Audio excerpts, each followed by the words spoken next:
আসসালামু আলাইকুম রহমতুল্লাহি ওয়া বারাকাতুহু। সম্মানিত ফিয়দ্দিনী বায়ু বোনেরা, আজকে আমরা জানব জিলহজ মাসের প্রথম দশকের সহবাস করলে কি এমন মারাত্মক ক্ষতি হতে পারে।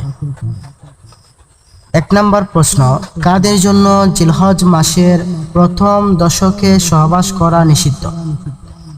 2 নম্বর প্রশ্ন, কারা জিলহজ মাসের প্রথম দশকে সহবাস করতে পারবে?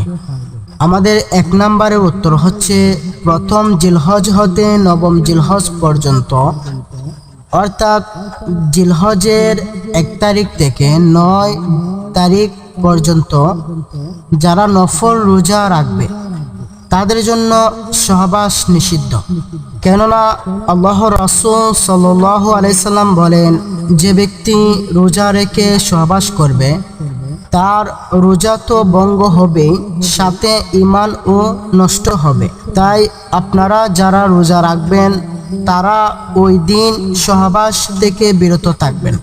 তবে আপনারা চাইলে রাতে সহবাস করতে পারবেন, তবে সেহরির আগে গোসল করে পবিত্র হতে হবে।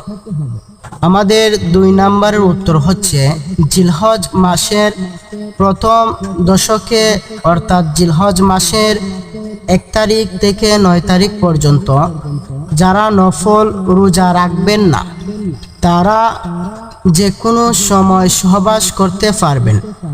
তবে যেহেতু এটা জিলহজ মাসের প্রথম দশকের ফজিলত পূর্ণ দিন, তাই আপনারা চেষ্টা করবেন নামাজের আগে গোসল করে পবিত্র হয়ে নেওয়া, এবং চেষ্টা করবেন সহবাসের পরপরই গোসল করে নেওয়া, আর চেষ্টা করবেন এই দিনগুলোতে বেশি বেশি করে ইবাদত ও আমল করা।